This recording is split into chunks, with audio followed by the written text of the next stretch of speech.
하루에도 수많은 사건, 사고가 쏟아지죠. 뉴스에 모두 담지 못한 사건, 사고 그 이면을 심층적으로 추적하는 사건 25시.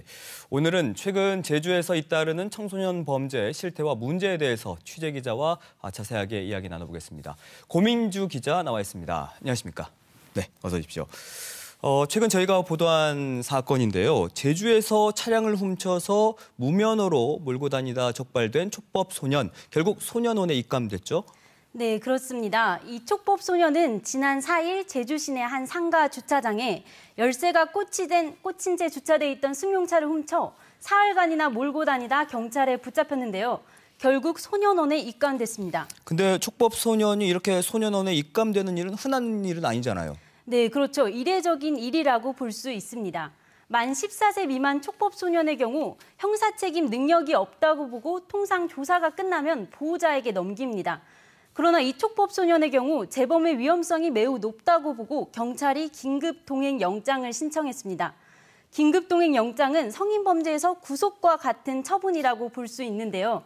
판사가 긴급 조치가 필요하다고 판단하면 영장을 발부해 재판이 열릴 때까지 소년원에 입감시키는 조치입니다. 네, 이렇게 촉법 소년인데도 불구하고 소년원에 입감시킬 만큼 사안이 중대하다라는 건데 최근에 3개월 동안 이 청소년이 연관된 범죄를 보니까 무면허 운전도 있고 절도도 있고 30건에 달하더라고요.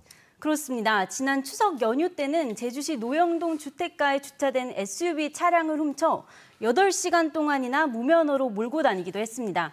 순찰자가 추격하자 시속 100km로 달아나다 제주항 막다른 길에서 항철조망과 도로 연석을 들이받고 멈춰섰는데요.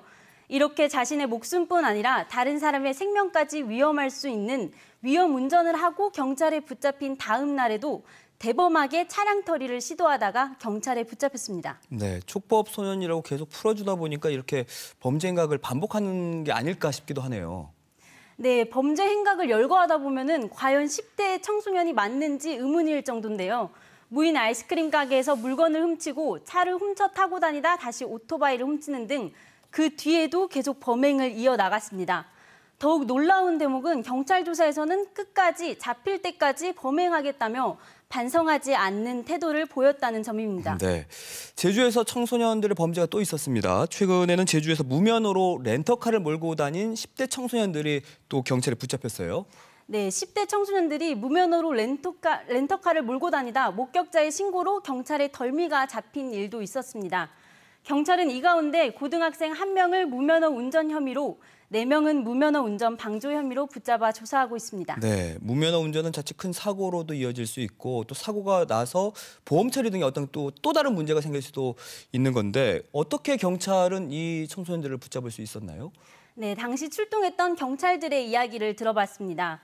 출동 경찰도 10대 청소년들이 무면허 운전을 하고 있다는 목격자의 신고를 받고 가장 먼저 큰 사고로 이어지면 어떡하지 하는 걱정이 제일 앞섰다고 합니다. 네. 경찰들은 안전하게 이들을 붙잡기 위해서 예상 경로에 미리 순찰차를 세워뒀습니다. 혹시 모를 교통사고에도 대비해서 지나가는 차들을 서행하게 하고 경찰을 보고 도주할 우려가 있기 때문에 주차장으로 해당 차를 유도해서 차 열쇠를 빼앗았다고 합니다. 근데 최근에 보면 이렇게 제주 지역에서 청소년들의 그 무면허 운전이 끊이지 않고 있는 것 같아요. 네, 지난주에는 좁은 골목길에서 오토바이를 무면허로 몰던 중학생 2명이 경찰에 붙잡혔습니다. 이들이 타고 다닌 오토바이도 훔친 것이었는데요. 이달 초에는 오토바이를 훔쳐 무면허로 운전하다가 평화로 일대에서 사고까지 낸 청소년 사례도 있었습니다. 이처럼 청소년들이 생명을 담보로 무면허 운전을 할 경우 자신뿐 아니라 다른 사람에게 돌이킬 수 없는 큰 피해를 줄 수 있는 만큼 매우 위법한 행위입니다. 소년원에서 나온 뒤에 차량 터리를 일삼은 소년범이 또 결국 구속되는 일이 있었잖아요. 네, 그렇습니다. 이 소년범은 소년원에서 출소하고 나서 한 달여 만에 다시 차량 터리를 하며 범행을 이어나갔습니다. 11차례나 절도 행각을 벌였는데요. 훔친 금품만 시가 600만 원 상당입니다. 청소년들이 경찰 조사 후에 풀려나면 또다시 범죄를 저지르는 상황인데 소년원에서 나온 직후라고 하면 보호관찰 기간 아니었을까요? 네, 맞습니다. 이 소년범은 보호관찰 기간임에도 아랑곳하지 않고 계속해서 차량 터리를 일삼았습니다. 이 소년범이 소년원에서 출소하고 나서 한 달여 사이 제주 시내에서 차량 터리가 급증하기 시작했는데요. 네. 파출소에 있는 모든 팀이 상습 차량 터리범 및 이 소년범의 정보를 사전에 공유하고 있을 정도였습니다. 경찰은 CCTV 분석 등을 토대로 결국 용의자를 이 소년범으로 특정하고 검거에 나서게 된 겁니다. 또 하나 짚고 넘어가야 할 점이 제주 지역 청소년의 재범률이 높다는 거잖아요. 네, 맞습니다. 이러한 사실은 실제로 통계에서도 그대로 나타나는데요. 최근 3년간 제주 지역 청소년 범죄는 2,800여 건, 재범률은 30%에 육박할 정도입니다. 10명 가운데 3명이 다시 범죄를 저지르고 있는 셈인데요. 제주경찰청에 따르면 지난해 제주경찰이 법원 소년부에 넘긴 촉법소년 사건은 249건으로 1년 새 70% 가까이 급증했습니다. 네, 청소년 범죄 예방의 핵심 가운데 하나가 다시 범죄 유혹에 빠지지 않도록 하는 일인 것 같은데 청소년들의 그 재범률을 줄이기 위해서는 어떤 대책, 어떤 노력들이 필요하다고 보세요? 네, 청소년 범죄 재범을 막기 위해서 가장 시급한 문제는 보호관찰 인력입니다. 제주에서 청소년의 범죄를 예방할 인력은 현재 턱없이 부족한데요.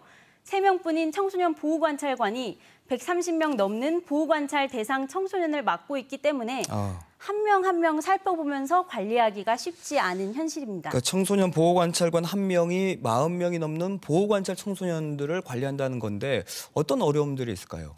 네, 실제로 제주 보호관찰소에서는 인력 문제로 보호관찰 청소년을 관리하는데 고충이 크다고 털어놓는데요. 네. 보호관찰 청소년은 교육, 상담, 치료, 지원, 제재 등 단계별로 보호관찰관의 개입이 필요합니다.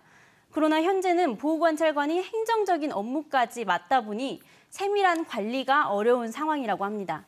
청소년들이 다시 범죄의 굴레로 빠져들지 않도록 범죄 예방을 위한 인력 확충이 시급한 이유입니다. 네, 말씀해 주신 것처럼 청소년들이 범죄 유혹에 빠지지 않도록 우리 사회의 안전망을 좀 다시 한번 재정비해야 될 때가 아닌가 싶습니다. 오늘 여기까지 듣겠습니다. 고맙습니다.